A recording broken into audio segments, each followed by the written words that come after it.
would have to imagine that different ports are taking a very close look at their own bridges in their own specific environments. But, what are some of those safety measures that really need to be taken a look at when it comes to preventing another catastrophe such as this? Well, I think there are sort of two sides to that question. The first one is mostly the bridge protection systems. And so, obviously, I believe almost every DOT in this country, I hope, I sort of know they are, looking at every one of their bridges, carefully based on this particular incident. And so they're going to do whatever they need to do. But it is a matter of having the resources. These retrofits are very, very expensive. So that's one side. I would call that sort of the structural side. The other side is the port side and the procedures at the port. Where are there enough safeguards on the procedures that they're following to make sure that this will never happen again? I'm sure, and this is typical of forensic engineering investigations, I'm sure the NTSB is going to identify some gaps in the procedures and recommend changes in the procedures.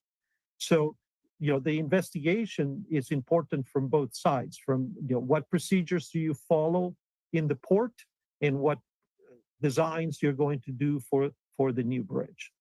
The thing I tell my students in my forensic engineering classes is that you need to have very well established procedures, and you have to write them down. That's number one. Number two, you have to follow them.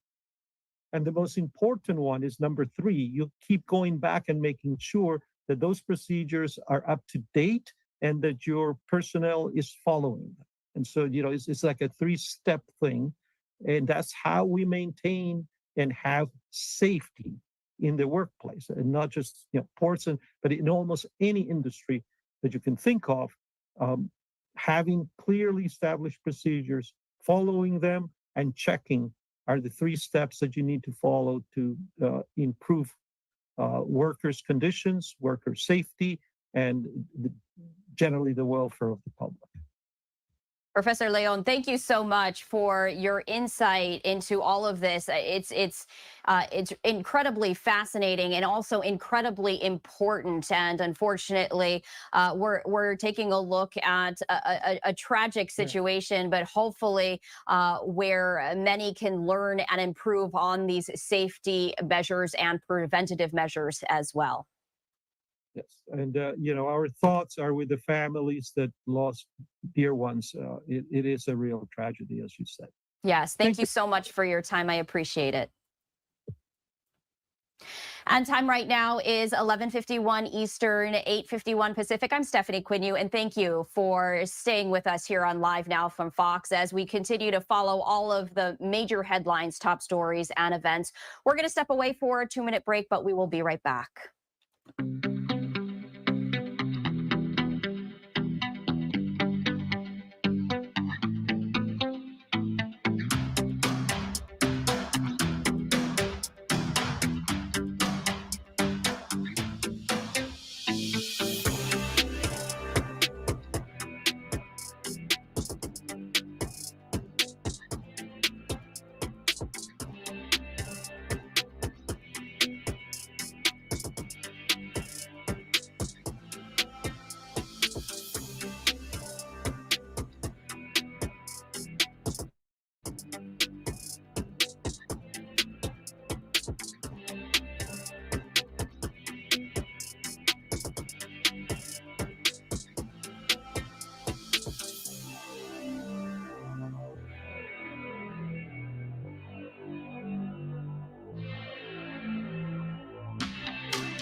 Welcome back to Live Now from Fox. And once again, you're taking a live look at the Francis Scott Key Bridge, what remains of it, of course, after a massive ship collided with it, causing that bridge to collapse at 1:30 a.m. Eastern time yesterday. But this is a live look. And we have been talking about the weather conditions in Baltimore, Maryland, for the past number of hours. You can take a look that it has been raining. It has been relatively windy, and that really has impacted recovery efforts after dive teams and recovery teams are continuing to try and find 6 individuals who remain unaccounted for. At this point in time, we have received no word in regards to an update from officials from the NTSB, from the U.S. Coast Guard. And earlier, we were showing you a live look of a podium that is just a short distance away from where you're seeing right now. Unfortunately, that podium live look has now been taken down and is no longer available. So what that means, we're unclear whether there may not be a press conference coming up shortly. We're going to keep a very close eye on any updates that come out of Maryland. And of course, we're going to be tapping on our affiliates in DC and Philadelphia as well. As soon as there is an update of any kind, of course, we are going to bring it to you. We are going to step away for our final 2-minute break. On the other end of that break, we do have a number of other live events, top stories, and headlines that we do want to get to here at home and around the world. We'll be right back.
All right, we're live.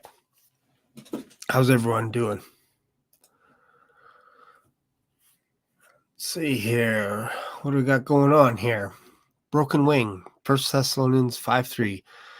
Did some research on it, went to Bible Rough, and it mentioned the fact that in Thessalonica, how to well-used route in a well-used port, also very interesting.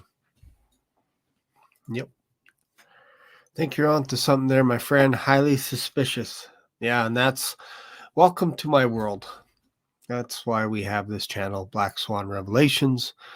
When everyone is looking in one direction, I look in the other direction, see what's going on around that event. I was saying to my wife, how could a bridge fall and collapse like that? But I never seen those sparks that you pointed to and that fire explosion. You're so right. So that may not be a detonation. It could be cables, like power cables through the bridge. It's kind of bizarre. Like, I get it. There's lights, there's power to those lights, but that spark, like, I can unplug my Christmas tree lights that are outside the house, and let's just say I strung them across the road, and if my car were to hit those lights, the cable's just gonna, or the yeah, I guess the cable for the lights is just gonna stretch, and then probably the bulbs will pop. But there's bulbs. There's not going to be smoke and that look like explosions. It's just going to unplug, and that's it. But as soon as this ship touched the bridge, it collapsed in all these other areas, and boom, down it went. I'm not into physics that much, but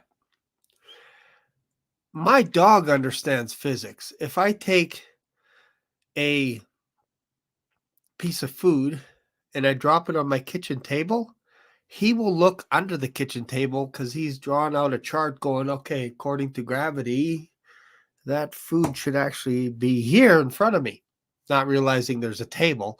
But animals know physics. They see something, they go, yeah, it should be down here. You just try it. Drop it with your animal. And even if you pretend you have a phantom piece of food and you go like this, they'll go like this. I do it to my dog all the time. I know, it's kind of cruel, right? But they understand that. So when you look at this bridge, I'm like, it's touching it, and boom, everything collapses. Is that how we're building things now? Bridges that you just touch it and it falls?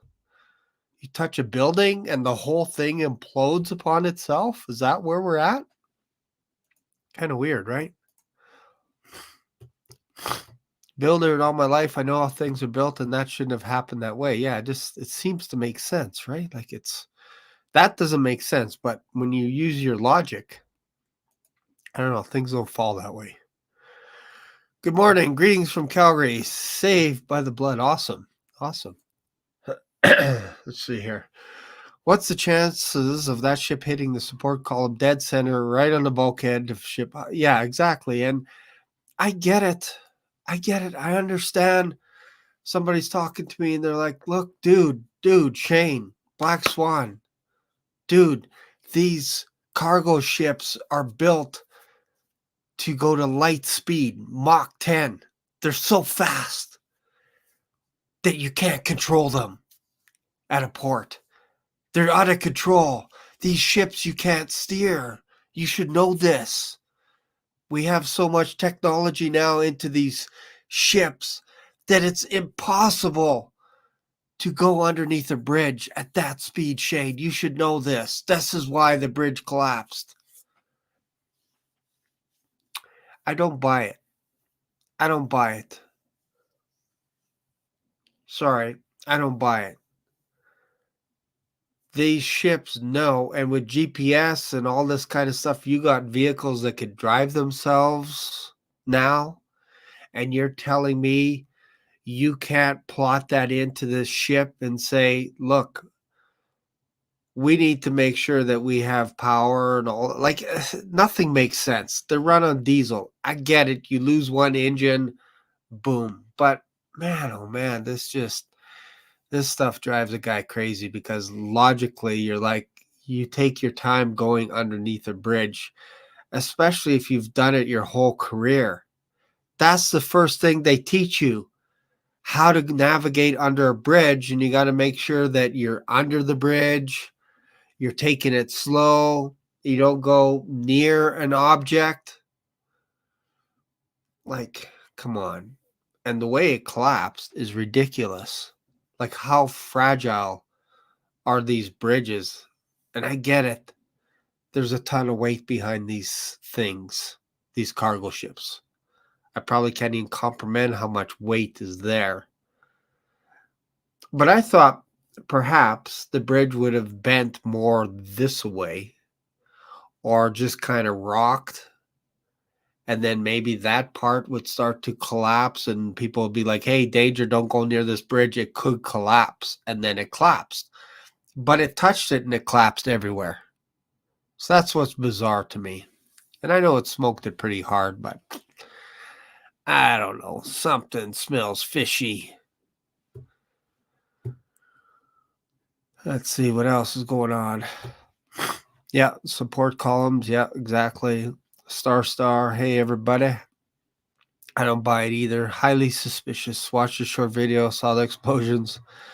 Yeah, that was sabotage. And again, I could buy, if somebody's like, hey, that's just electrical. That's how cables are. We put so much voltage over the top of vehicles going this way. Like in those are all power lines, even though there's probably power lines somewhere else. But if you're telling me that that's how they built the bridge to put these massive power lines on the top inside metal, that they explode when you touch the bridge, I'm like, that doesn't sound very safe. Now, if you're posing an argument and you're saying these are just power for the lights that are on the bridge, and we're going to have a look at the footage,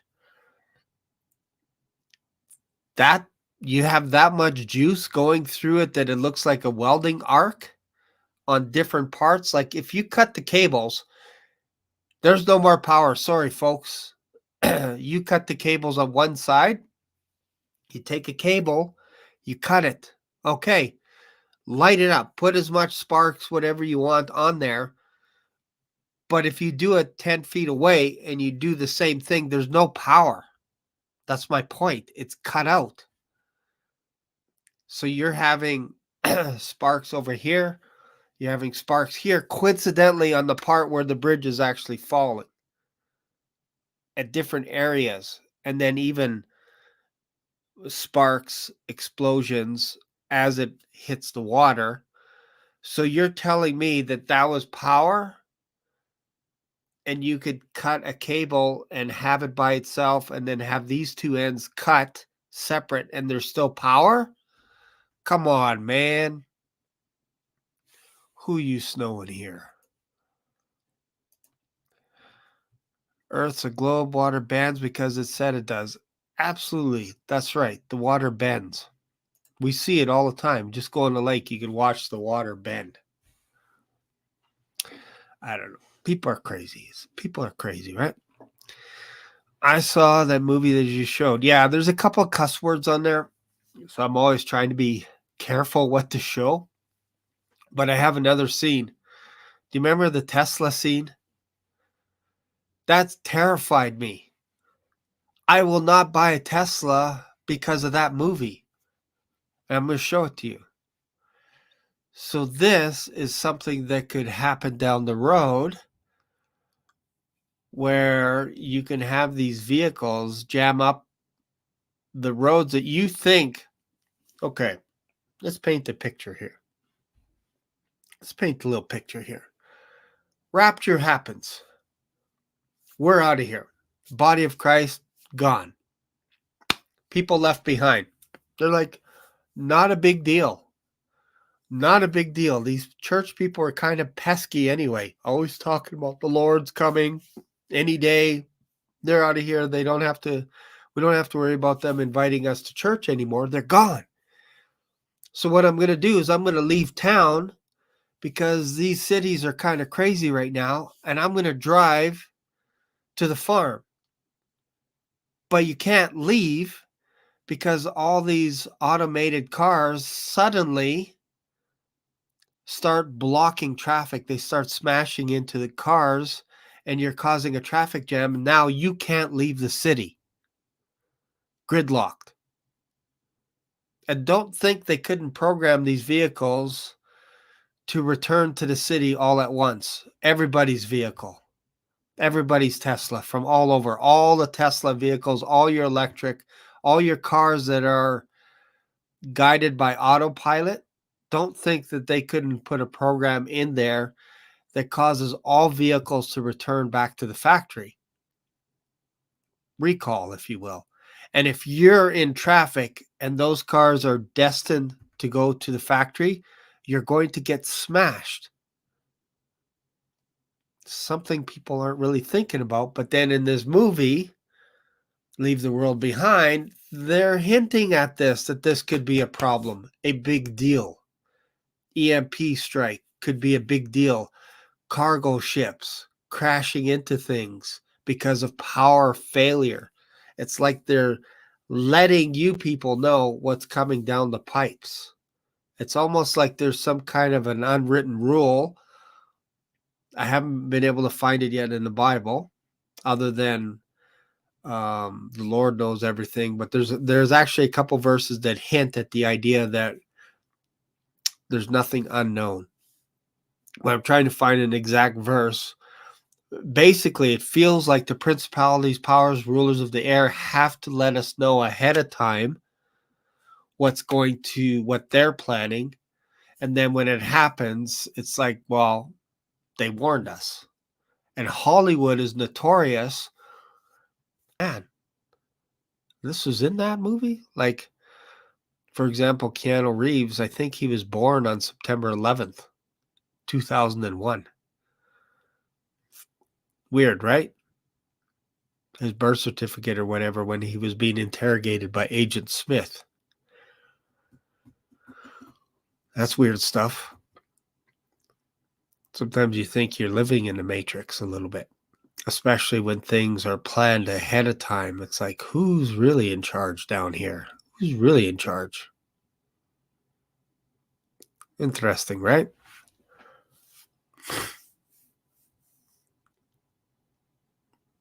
Yeah, like if I were to plan something to prepare the world in case of a rapture, I would want to cause distractions like crazy on the day of. So if this is a test run where you take out a bridge with a cargo ship, what's to make you think that there aren't other cargo ships that are bigger that will just have a massive power outage? Nobody's asked the question, what made this ship lose power as it's underneath a bridge? Like, those are serious questions, because otherwise you put a full stop on all the cargo ships if that can happen again. And that could interrupt the economy, because that's what happens after a black swan event. You don't see it coming. It's highly improbable, but then it changes the world overnight. And then in hindsight, you look back and you go, yeah, we should have saw everything. We should have saw the dangers of a cargo ship going under these major ports. Therefore, because this could happen again, and this is what people thought with 9/11, they went, there could be a 9/12, there could be a 9/13, there could be a 9/14, meaning more planes are coming. More planes are going to crash. So what they did is they sent all the planes to Canada. They didn't let them land in the US. They sent them to us and said, you take care of our problem. And we landed them all safely. And then security becomes the tightest the next day. So this cargo ship could set a precedence where they could shut down every port in the US and say, look, folks, we told you that this is because of a solar flare happening with the solar eclipse. We don't want you leaving your home because this is what's causing the outage on these cargo ships. We just found that out. We just found it out late tonight, whatever. We just found out that this is what's causing it, is this solar eclipse coming on April 8th. So what we want you to do is we want you to protect yourself because of all these malfunctions. We don't want you to go to a beach. We don't want you to go on any bridges for your safety. We're not saying this is a terrorist attack. We're saying we got to make sure everyone is safe. We're trying to protect you because we lost 6 people. So we need to shut down America for a couple of days in order to fix this problem. And days could lead to weeks. Weeks could lead to months. And then you have martial law. Nobody leaves. And then you don't have an election in November. Because if there's martial law, there's no election. This is happening right now in Ukraine. I think it's actually this week, right now. I should look it up. They're supposed to vote on whether or not they want President Zelensky in. So somebody can maybe look that up while I'm on here. But they're supposed to have elections this weekend, end of March. But if there's martial law, which my understanding is he can renew it every 90 days, there's no election. He dissolved the 2 major parties that were leaning towards Russia. Done. Don't think that can't happen in the United States of America. Don't think that you guys in America could end up under martial law for something as simple as a cargo ship hitting a bridge. This can happen tonight at news. Joe Biden could get up and he could read the teleprompter and say, we are now enacting martial law because we have a rumor that stuff like this is going on and we need to protect our citizens. So you're allowed to leave your home. You just can't go on any bridge in America. 0 bridges. Well, that's a lot. That's a lot. And if you stop the cargo ships, you got to run. You got to run to the banks and you got to run to the grocery stores overnight. Overnight. This is how Black Swan events affect the world. And now the U.S. is susceptible to an attack from a foreign entity, a foreign nation, because they are in martial law. And not to mention that you have all these border issues going on. Open the gates. You're going to get flooded. So the United States of America is in a very vulnerable position, and we're next. We're next. This is not to cause a panic,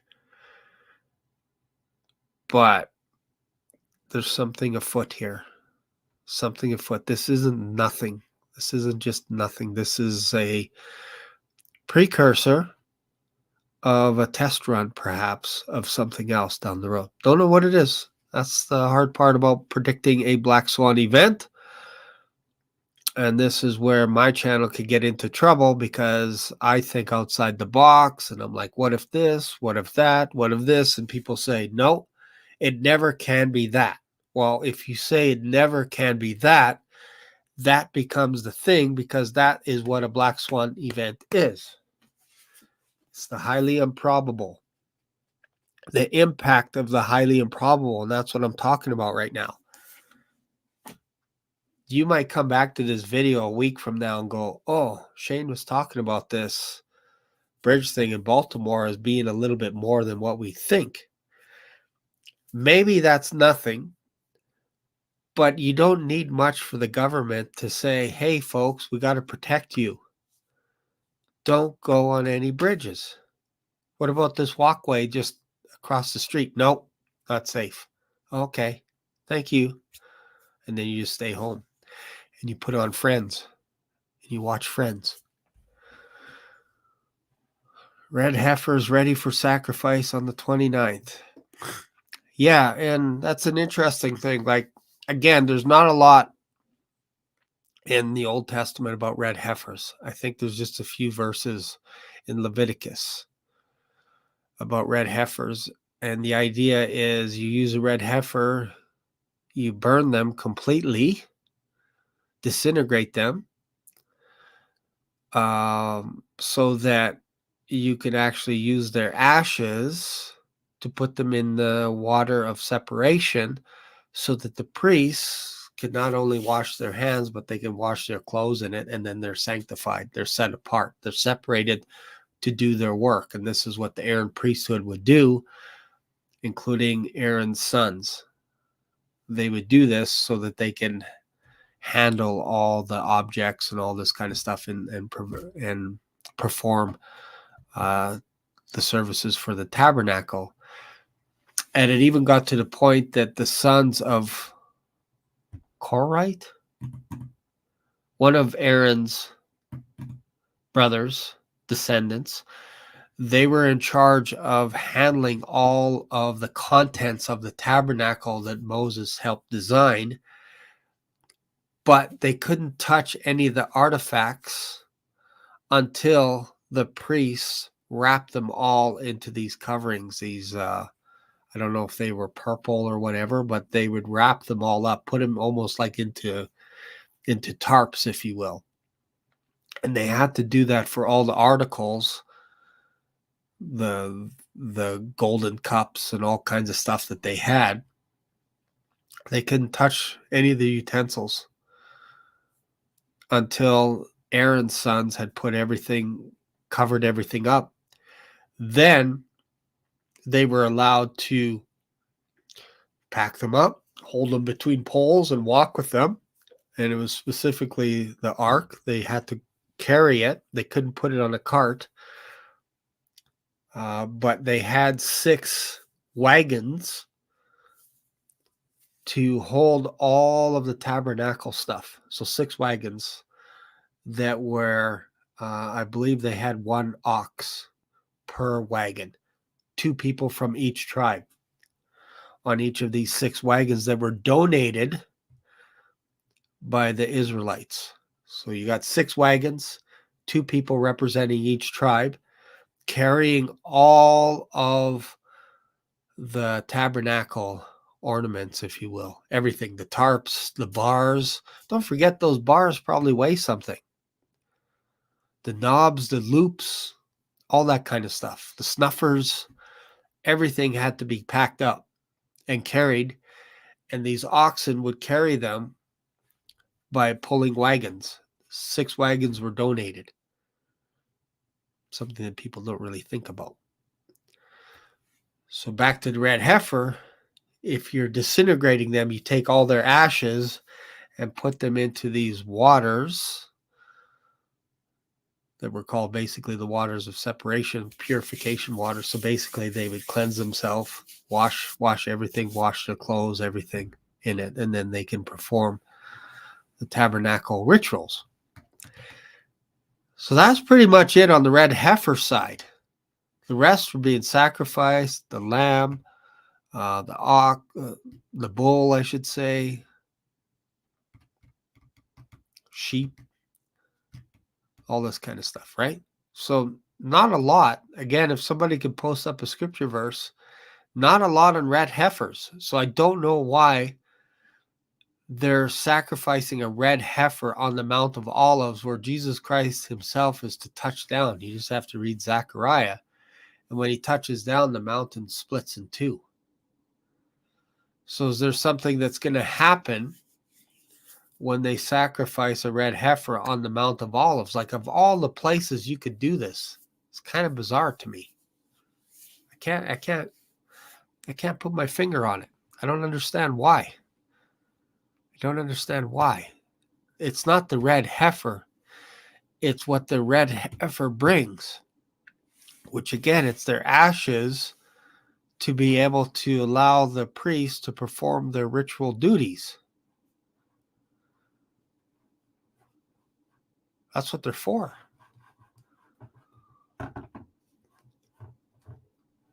I don't know. I don't know if the U.S. just abstained from a vote that would benefit Israel. I don't know.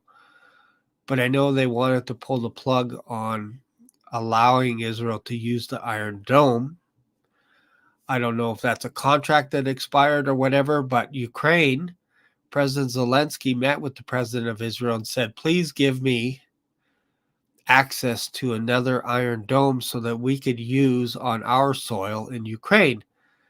And the prime minister, Netanyahu, said no, because we have a relationship right now with Russia over Syrian airspace, that if somehow, if we were to defend ourselves, Russia allows us to go into Syria airspace and bomb whoever we want in retaliation. Russia's allowing them to do that. They have a relationship, they have an agreement together that Israel can defend itself and Russia's not going to interfere. If you give Ukraine the Iron Dome or the blueprints, which are designed by the United States of America, you give Ukraine blueprints on how to build their own Iron Dome, suddenly you have one of the most powerful, defendable nations on the planet. And then you could see President Zelensky build U-24, a skyscraper, where his headquarters will be in Ukraine, and Ukraine will be the most powerful city on the planet. Don't think so? Just listen to his speeches about his U-24 plan, where he will single-handedly design a program where if some country needs food within 24 hours, they can deploy resources into that country because the UN is too slow, he said. I believe he would dissolve the UN if he had a chance. Then he also said that if a country steps out of line, we could send forces within 24 hours. That's his vision for U-24. He said it on YouTube. Don't think he's up to anything good. But yeah, if somebody could look up the elections in Ukraine while I'm talking, while I'm doing my monologue, that would be fantastic. Because I don't want to just make this stuff up. I want you guys to look it up and then tell me, yeah, there's elections going on in Ukraine, or there is no elections because of martial law, which is possible. They could have elections. They could have it. But I'm saying with the U.S., you have a problem like this bridge. You don't need to give much to Biden. I was going to say Bin Laden, but I meant Biden, to usher in martial law. Same thing with our Prime Minister, Trudeau. Didn't take much for him. Didn't take much in the past to bring in the Emergencies Act, which is kind of like your martial law. It's a little bit different. But he could tap into all resources. He could shut down banks, your bank account, all this kind of stuff. He had that authority. And he did it. And then it was found out that what he did was actually illegal. He didn't go through the proper procedures.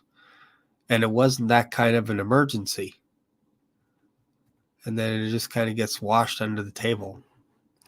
Then we had the Ukraine-Russia war the day after. He just issued the Emergencies Act and said, this is for the better of Canada, all this kind of stuff. And then he got a phone call from probably Schwab saying, dude, we're planning a war in Russia and Ukraine, and you're wrecking things. Stand down. Next day, Trudeau's like, hey, I'm getting rid of the Emergencies Act. A couple days later, Russia invades Ukraine. Suspicious, right? It's kind of weird, isn't it? Oh, Biden, yeah. So, yeah, this is... No, I haven't heard about the Dali painting on the broken bridge. There was a symbol that I saw on that, on the ship. If you look at it, it's like a cross. I don't want to say it's swastika from German, but what do you call it? It's like a cross, but it's a different kind of a design. It looks like a German design on the ship. Kind of interesting, right? That was the name of the ship. Yeah.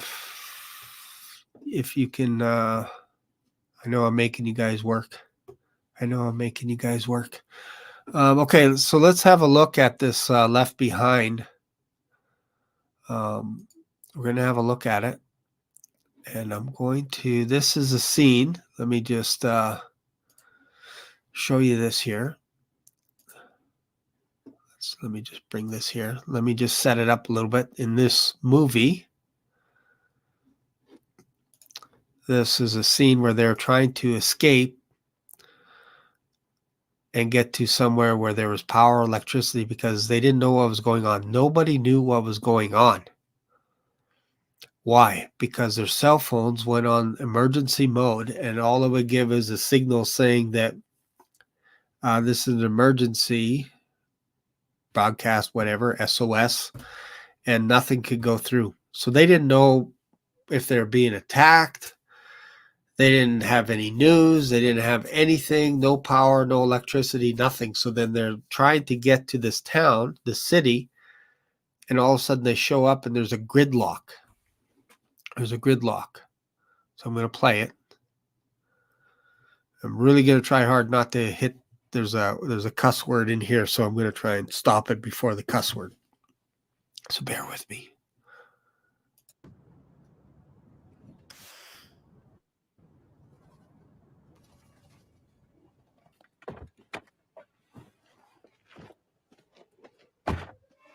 Can you hear a siren in the background? These are all Teslas. All Teslas. You see anyone? Nobody. There's nobody here. Hey, someone's coming. Yo! Look at that. Full self-driving capability. Navigate on autopilot, automatic driving, auto lane change while driving a highway, auto park, summon your car. Your car will find you in a parking lot. Traffic light and stop sign control, assisted stops. This car's coming. This car's coming. Clay, get in the car! Wait, should we wait and talk to him? All right, I'm going to skip ahead. She drops a little bomb there, so hopefully right there. Okay. What are you doing? Should we flag him down? Maybe they know something. No one in that car! You let this car go.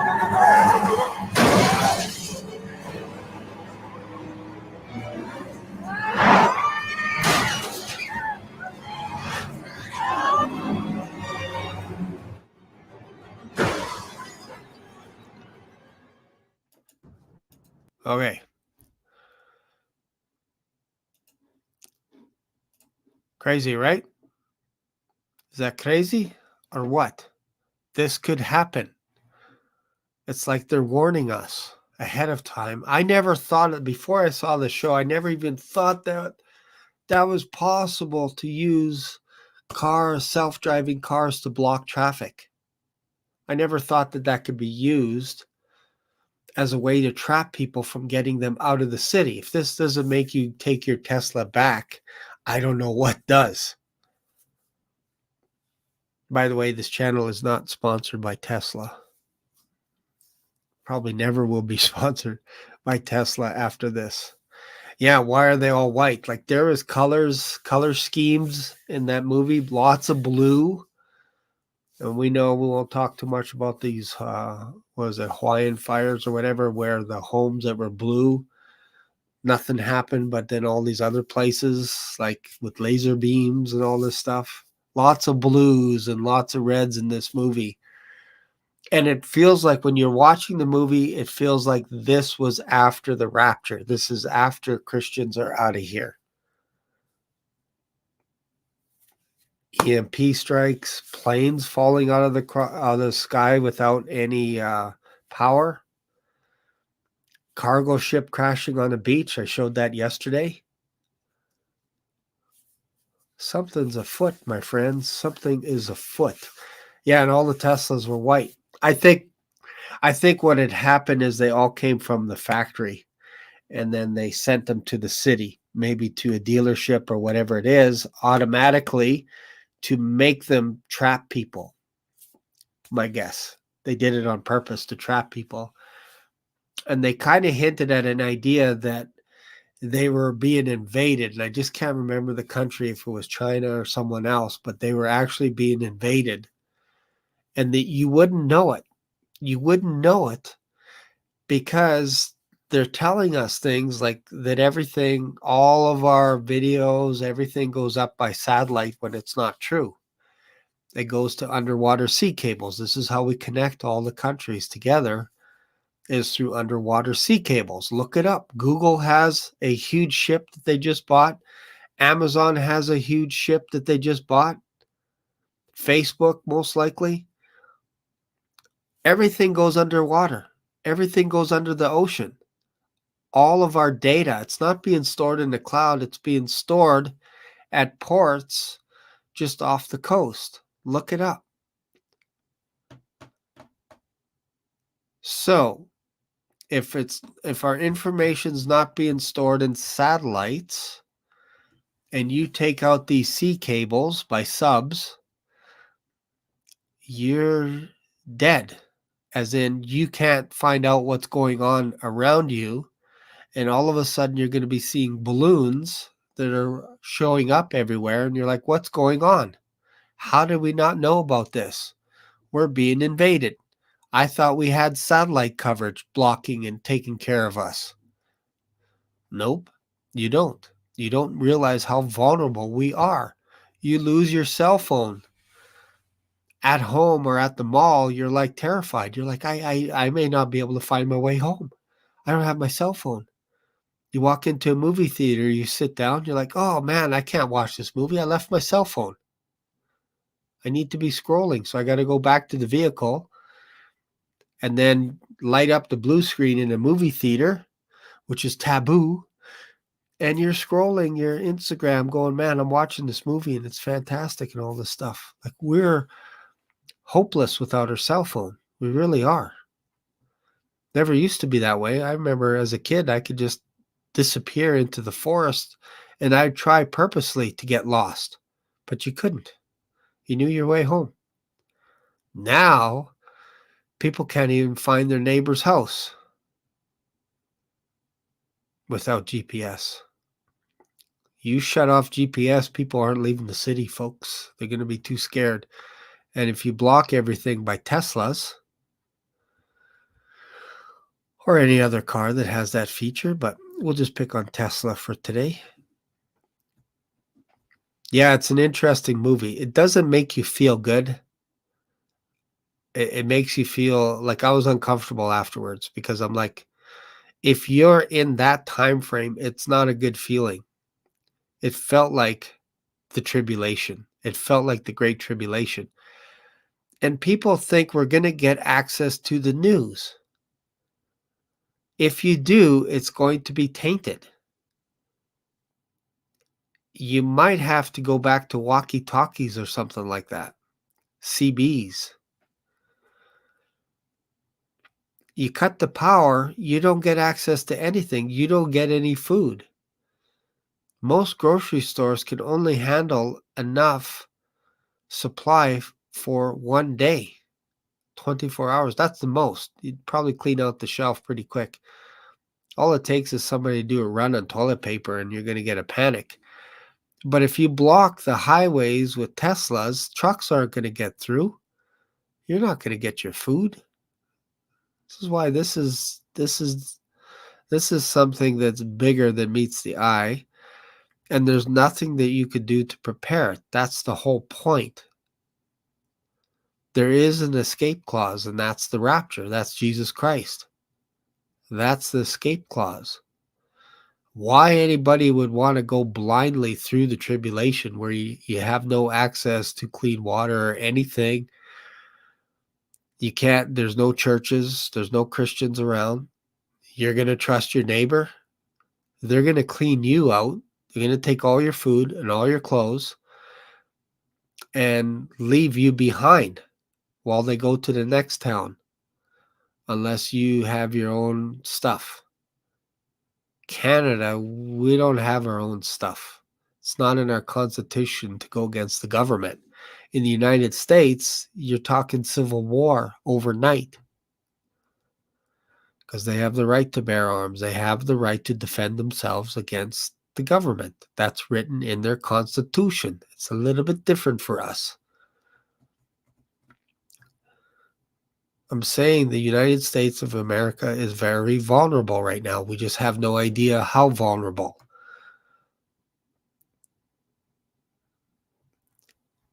I think the U.S. could turn into a third world nation overnight, within 24 hours, because we're unaware that that's a potential possibility. We just think it can never happen here. And I say here because if you guys sneeze, we catch a cold. And we have no borders, basically. We have Alaska, which is run by the Americans, which was donated by Russia or sold to Russia, from Russia to the United States, which is kind of a weird thing anyway. And then we have the states, the largest unprotected border. Why? Because they're our ally. But people that get into the states from the south illegally can easily get into Canada. We just don't have enough infrastructure to handle anything like that. Hey, brother Michael. Like, am I crazy? Am I crazy? Or does this smell suspicious? If you're not interested in any of this stuff, please, by all means, watch Friends. I think you can watch Friends on Netflix. I think there's like 20 seasons or something. Watch them all. Just watch all of Friends. You could probably quote every scene right now. Can't quote scripture, but you can quote every scene from Friends. Well, that's fine. Not making fun of Friends, but I kind of am. It's one of those shows that you can watch any episode and then just sit there and just watch it endlessly, mindlessly, if you will. It's interesting, right?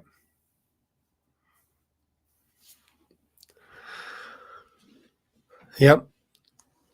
Luke 21 says, pray that you're counted worthy to escape before. So if you look up before in Greek, in Hebrew, in Latin, in Swahili, it means before, not after. It means before. So if Jesus says, pray that you're counted worthy to escape before all these things come to pass, what do you think he's talking about? How do you become worthy? All you have to do to become worthy is accept Jesus Christ as your Savior. How do you do this? You believe that he died on the cross and rose again on the third day, and that he is alive forevermore. Now, the demons believe in Jesus as well, and they're being judged. So you have to go a step further. We have to live by faith. What is that faith? The faith is that Jesus Christ has saved us forever, for all eternity. How did he do this? Well, because of what he did on the cross, his Father, God the Father, said, I give you all authority, everything. And your name is going to be above every name in the heavens and on earth.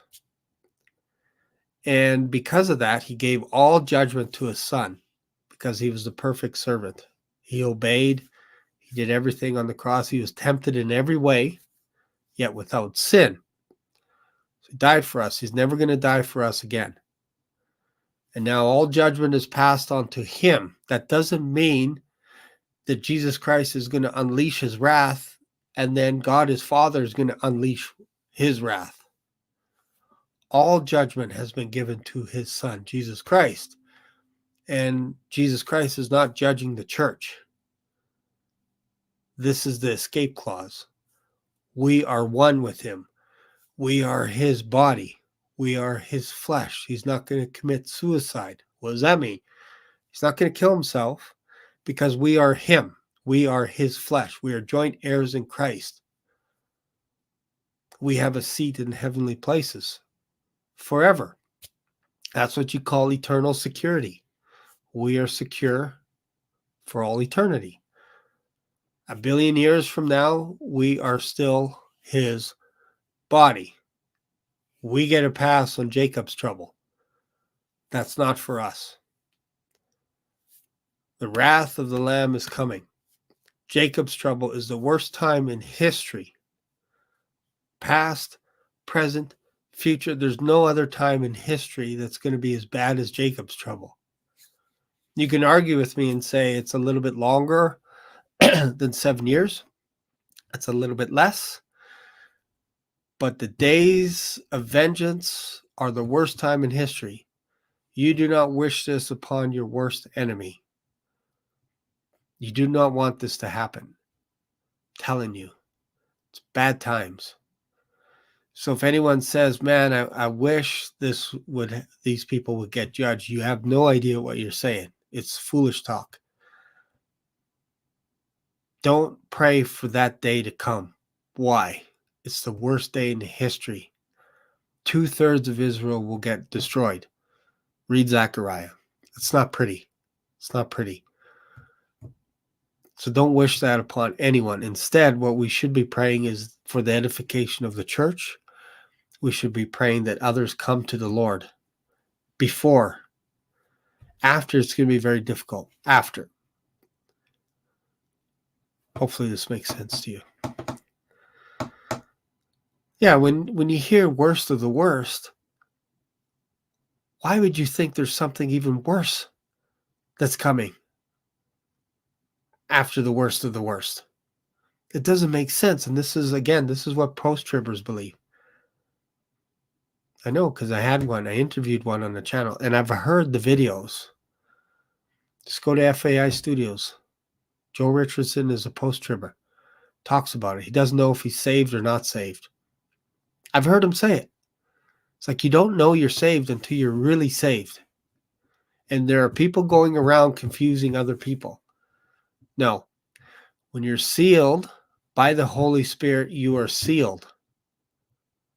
It's a done deal based on the finished work of Jesus Christ. There's nothing that you could do to earn your salvation.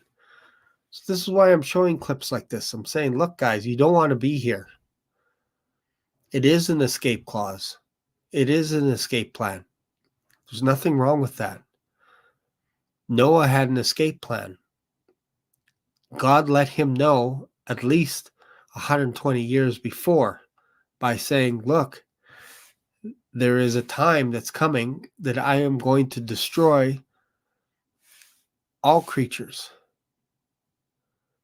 Fowls, creeping things, cattle, people. I'm going to destroy everything by the earth. Flood. So not only did God say this is what's going to happen, but he gave Noah an escape plan, and he gave him the blueprint, which was the ark. Told him how to build it, how to make it waterproof, how to make it so it doesn't flip. And we know scientifically that 80% of the animals can go into hibernation if there's weather changes. So they relax. Noah's name is rest. Animals show up. They trust in people because they trust in Noah and his family because his name is rest. A lot of animals can sleep standing up as well. It's not a problem to fit all the animals into the ark, especially when there's a flood coming. Just look up any flood footage. Watch, birds don't like to fly, and when the barometric pressure goes down, they need to land. Where do they go? They usually go to where humans are. Why? Because humans have shelter. Humans have food. So animals will gravitate towards shelter. You'll see otters and floods going into people's homes. Why? There's people, there's food, there's shelter. There's protection. Instinctively, they have that to hang around people. Birds do that. Swallows travel from Europe to North America. Why? Because people are there. And where people are, there's food, there's shelter.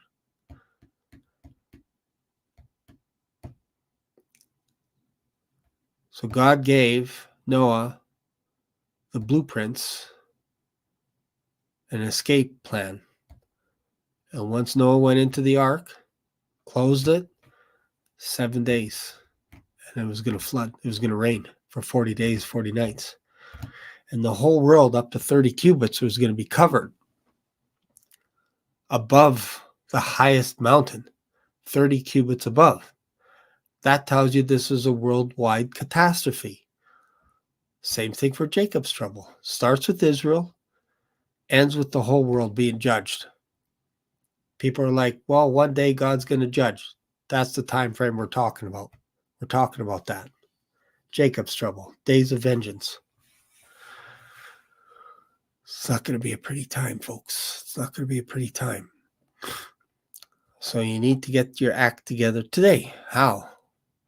You need to believe that Jesus Christ is the Son of God. That he died on the cross, rose again on the third day, and he's alive forevermore, will never be killed ever again.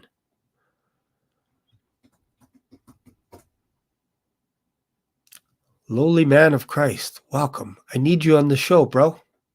You should jump on here sometime. We'll do a live show. We'll talk about end times. We'll talk about Tesla smashing into vehicles uncontrolled. But it's important for people to know that, yes, there's nothing wrong with knowing where the fire exit is. Walk into any building. It would be silly to say, I don't need to know where the exits are in case of a fire. That's not how we build things. That has to be in every single public building. Where do you go? You go to the elevator or you go to the stairs? Where do you meet? It's called a mustard center. That's probably what the ark was, a muster point. All the animals had to gather there. 2 by 2. Into the ark we go. The Lord closed the door himself. I believe sealing Noah in. There's no going back. There's no bringing anybody else in. Same thing for the rapture. Once you're in, and we're out of here. We get raptured to heaven, and we're there for 7 years, and then we come back on white horses, coming back from heaven, following the King of Kings and Lord of Lords. This isn't a procession. We're not going up and down. We're in heaven. There are people dwelling in heaven right now. Just read Revelation. The Antichrist comes against those that dwell in heaven.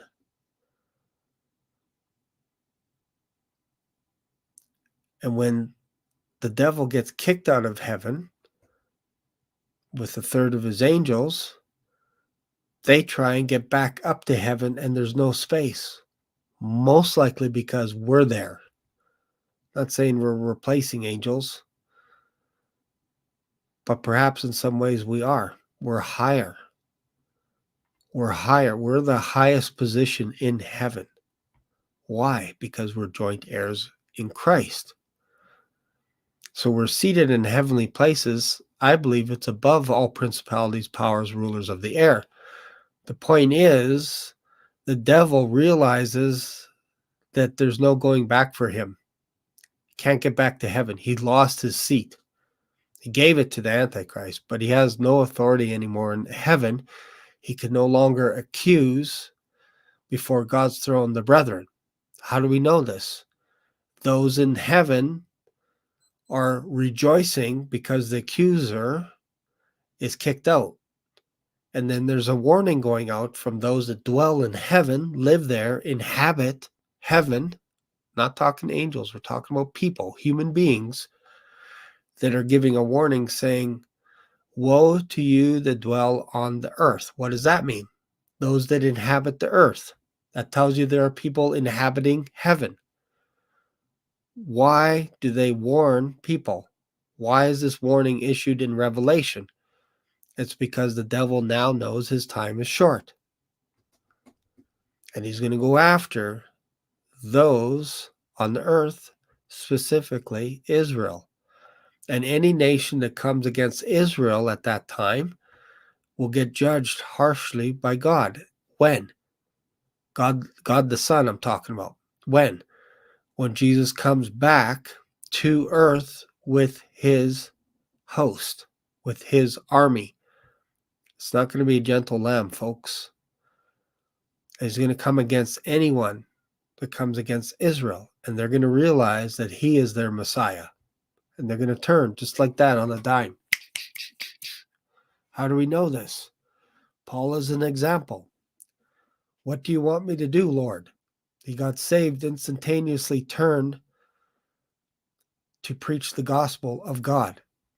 It happened in a second.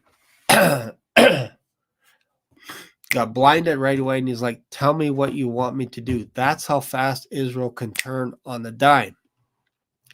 And any nation that comes against them is going to get obliterated. But Jesus is not coming before Jacob's trouble is over. How do we know this? Well, he's coming at the last possible moment. If he didn't come at the last possible moment, there would be no flesh left, nobody left. So we know he's coming at the last possible moment.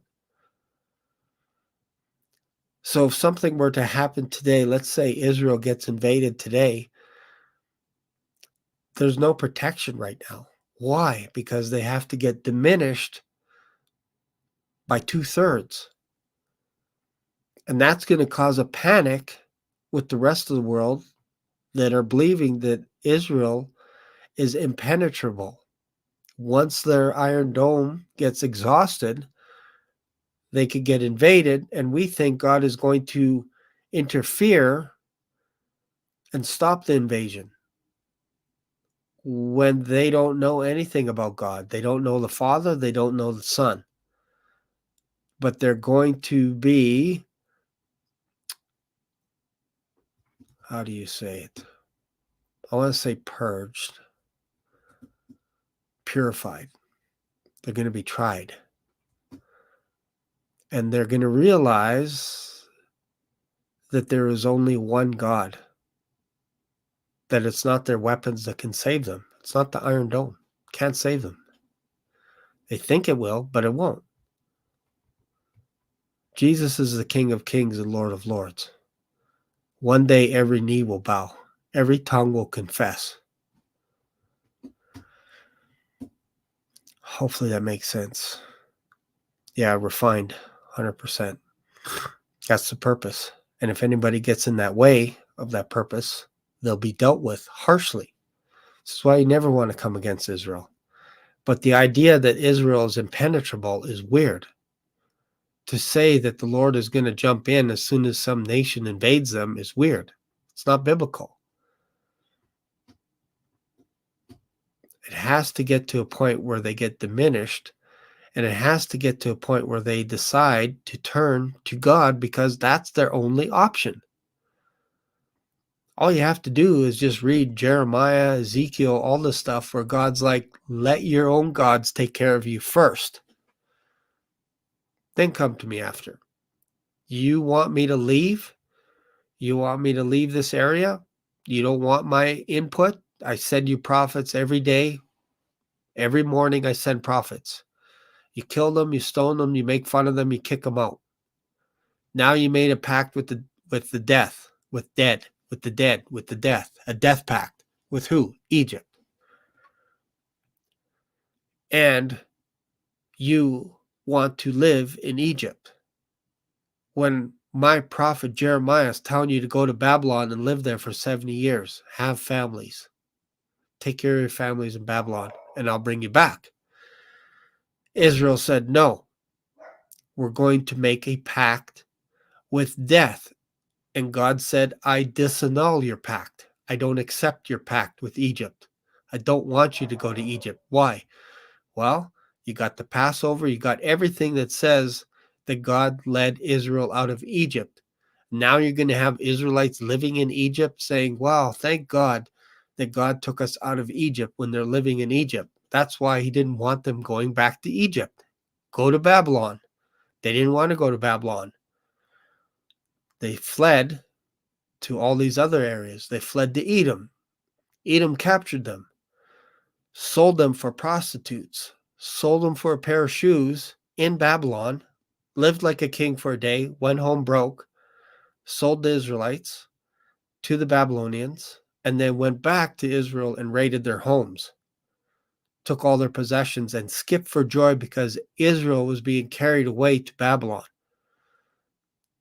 Edom was judged and will be judged for that because they rejoiced in watching Israel fall. Ammon, same thing. Moab, same thing. They captured the Israelites that were fleeing. They dishonored the brotherly covenant. What is the brotherly covenant? It's Esau, Moab, Ammon was related to Abraham. They didn't honor the brotherly covenant. Instead, they captured the Israelites and sold them to Babylon. Say, hey, we did you guys a favor. We caught these buggers. We caught them. They were fleeing. They were asking, can you believe it? They were asking us for help, and we caught them. And here they are, chained up, naked. Do you have a pair of shoes, or do you have a prostitute maybe or two that I can have in exchange? Thank you. And then they go back to Israel and they invade their homes. They take all their stuff and take it home. Crazy, right? Crazy. That's how Edom, that's how Moab, that's how Ammon treated the Israelites. And they fled to Egypt. That didn't work. In fact, God destroyed Egypt again because they were living in Egypt. It's all in the Bible, folks.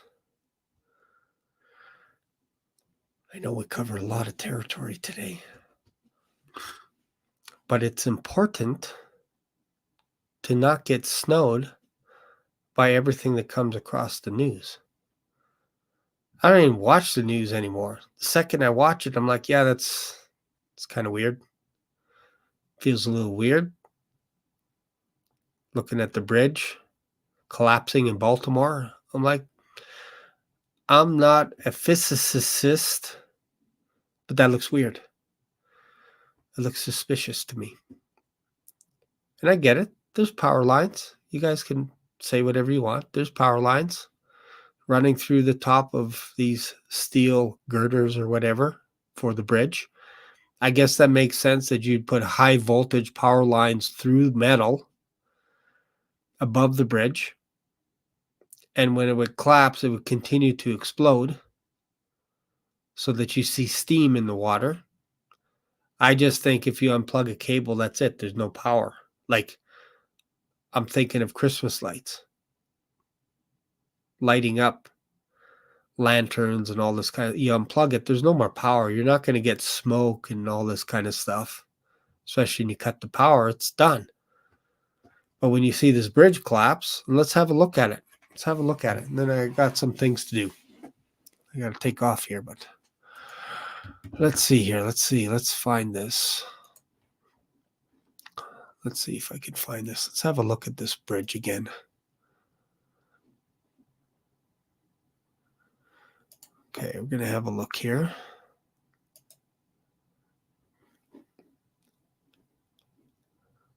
Let me see. Hopefully you guys are getting something out of this. Let's have a look at this. I want to do this live so you guys can have a look, and then you guys can comment as to what you see. I'm not going to use any audio from this. So you tell me if you see something that looks like normal power for cables, or if you think it's an explosion. It's not very long, so okay. Let's have a look here. Something happened here. Let's just back up. Right there. See the flare? Watch this part. So if the power is being cut, why is it continually exploding? Boom. And then watch over here now to the right. Boom. And even there, it's still exploding. Like, I get it. You're running power at the bottom, at the top. But why is it doing that there? And why did that collapse right away? And why is it collapsing here? Why here just by touching the ship, touching the bridge? And all this collapsing, I get it from the weight. Obviously, if this breaks, that's going to go in. That makes sense to me.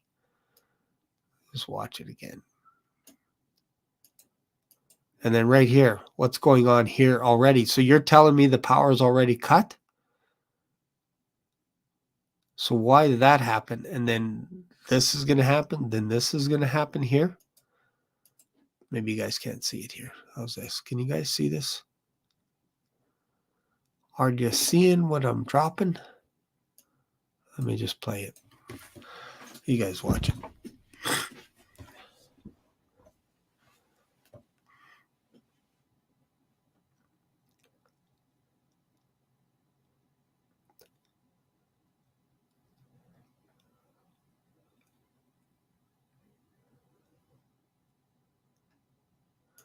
It's bizarre, right?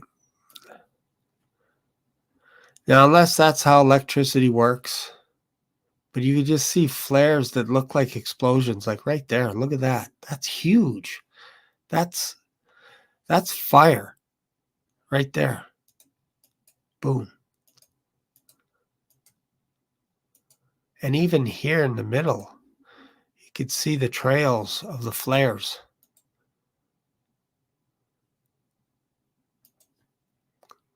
It's just bizarre. Again,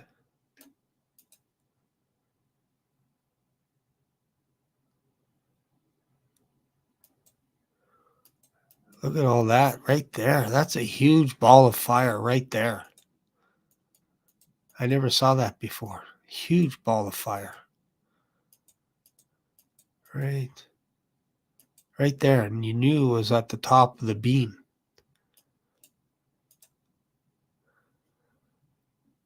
Boom. Crazy, man. I'm telling you, doesn't add up. Does not add up to me. What do you guys think? What do you guys think?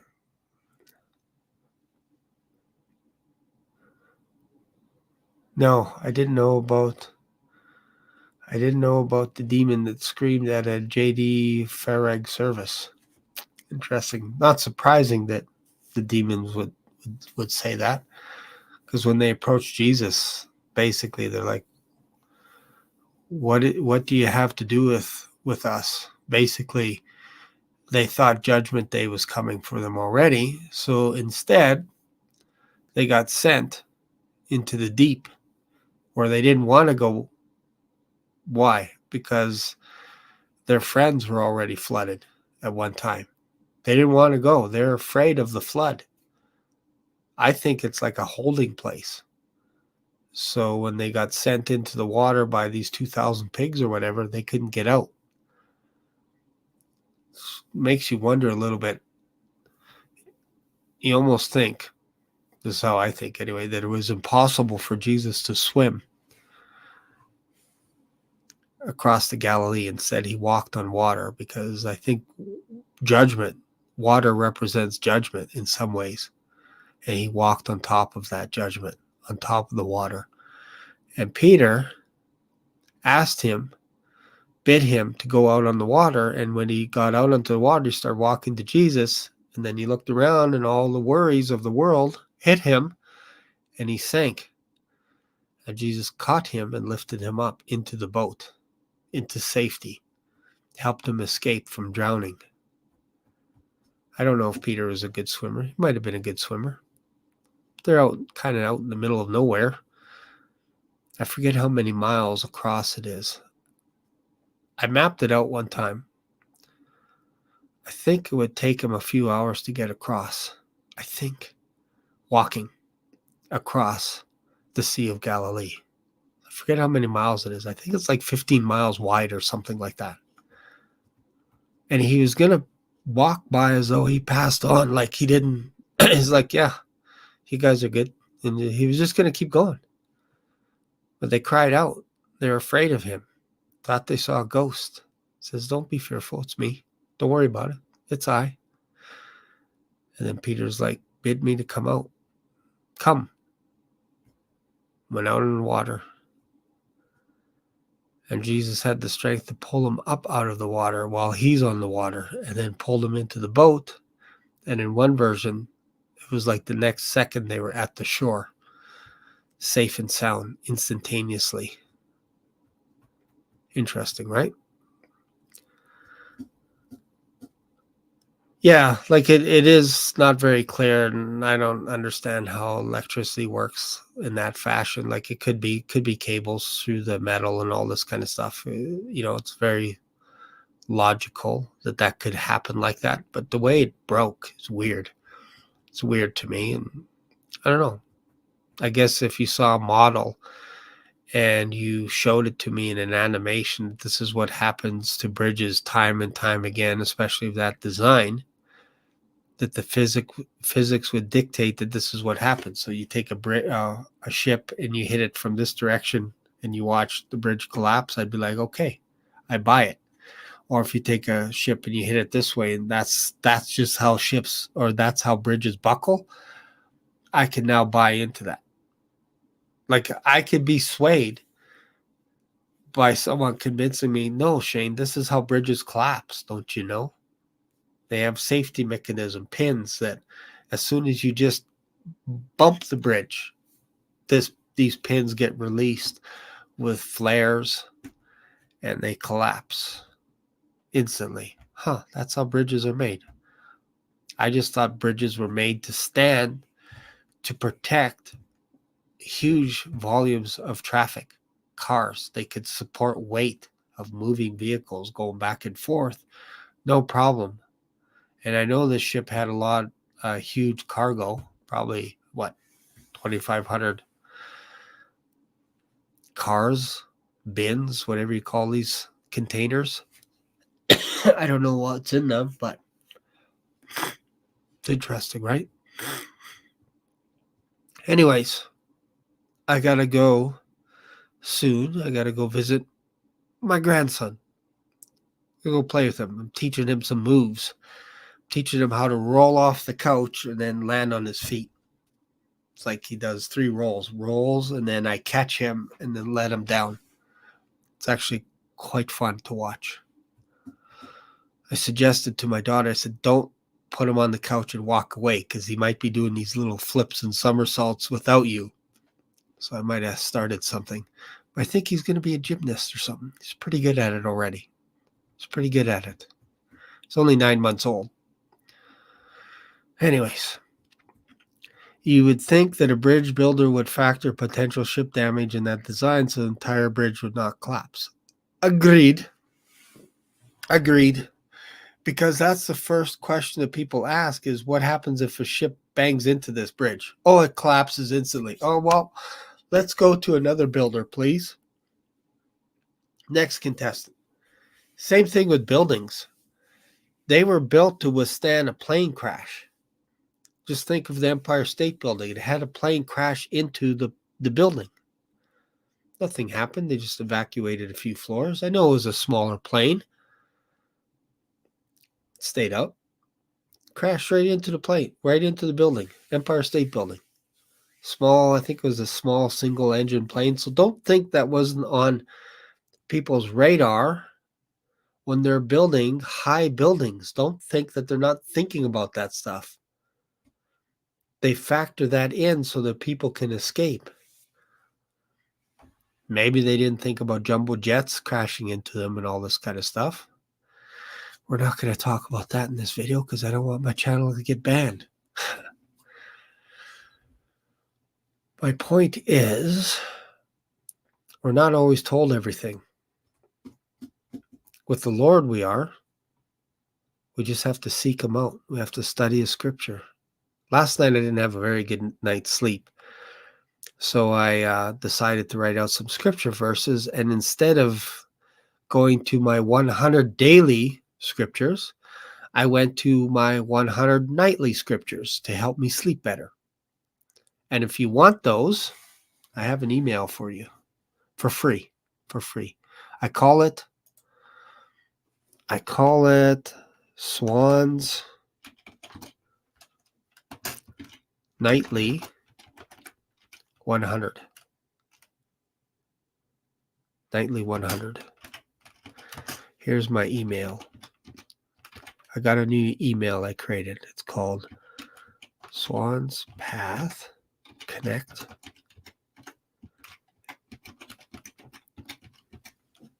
at gmail.com.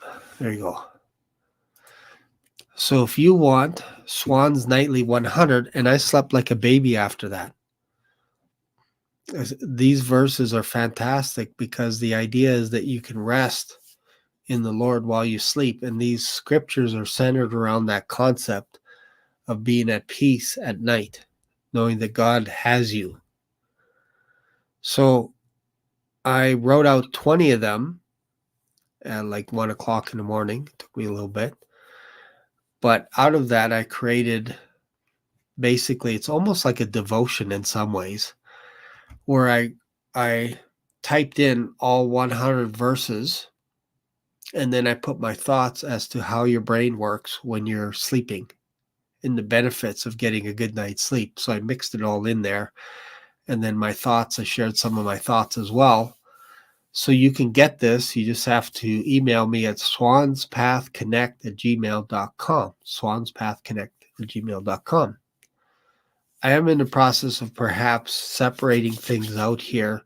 I created another YouTube channel called Swan's Path, and I'm going to make that one a little bit more dedicated to Swan's Path, like all my insights based on my last 2 years of learning how to handle the flesh and all this kind of stuff on that channel.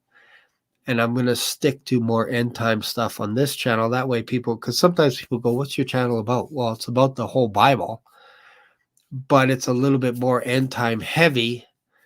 And I feel that maybe I need to separate this out a little bit and have so that when people come to Swan's Path, they check out the website, they'll see all my videos eventually there on teaching you how to control your mind, how to control your thoughts, all this kind of stuff. That'll be on that channel. It's going to be heavily influenced by the Pauline epistles. We're going heavy on those on there. I'll probably do verse by verse, all this kind of stuff. But on here, we're going to be a little bit more end time heavy. So I'm going to actually separate that out. And if you go to that channel, I don't have any subscribers because I just created it yesterday. So if you want to be the first subscriber, you could subscribe to that channel. Just type in Swan's Path. You might not even be able to find it yet. That's how brand new it is. But if you type in Swan's Path, I think eventually it'll show up. Eventually it'll start showing up in the YouTube algorithm because I only have one video so far on there. It's just an introduction. So it's kind of funny because it took me 1.5 years to get to 1,000 subscribers on this channel. It took me 1.5 years, and I've had this channel now for 2 years, and I'm at like 5,800. So once I hit 1,000 subscribers, it seemed like the subscribers started to climb. And I think part of the reason behind that is because people think that you're here to stay. So as soon as they see that you have 5,000 subscribers or whatever, they just subscribe. That's what I do. And I see a big channel, I'm like, yeah, hey, thanks for sharing. I subscribed. But when you're under 1,000, people are like, especially under 100. They're like, I'm not going to subscribe to this guy's channel. He's too new. So they avoid you until you get a handful of people, maybe 5 or 10 people subscribe, and then 20, and then 50, and then 100, and then now you're off to the races. And it's just interesting. But it takes a lot of inertia to get a YouTube channel going. So part of me is like, why did I start another channel? But the idea is to segment some of this stuff and focus so that when people come here to this channel, they can see more end time stuff like what we're talking about today. But if they want to know how to build themselves up, how to edify themselves, all this kind of stuff, they would go to that channel. I'll just make videos there based on that concept, how to deal with pornography, overcoming pornography, addictions, all this kind of stuff, lust, envy, hate, all this kind of stuff on that channel. Maybe I might hint at it from time to time. I might, most likely what I'll probably do is point people to that channel from here. So if you want to go to that channel, subscribe to the channel. Let me just see if I can pull it up here. If you don't mind tooting my own horn here. See if I can find it. Let me see if I can find it.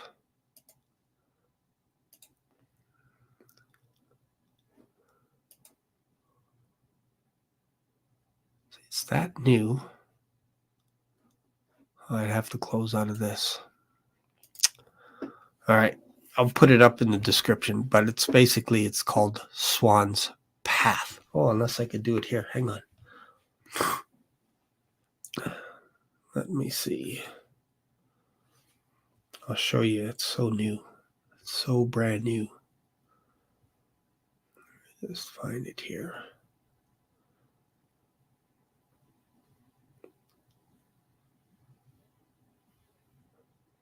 See if I can share it. Let me see if I can share it. Oh, yes. Copy. Now I'm going to come back to this channel. Sometimes it's easier doing this stuff on the phone. Go here. Click here. And I'm going to go into our live. Right here. Click on this. And I'm going to go into our live. Right here. And there it is. There's the channel. You can go check it out. It's brand new. See if I can see it in the comments. There it is. There's my Swan's Path. Look how new it is. It's got all this other technical stuff behind it. So you can go click on that. And then let me see.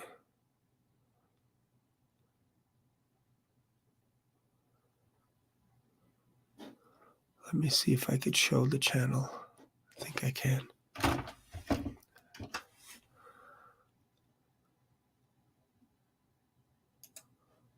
Let me see.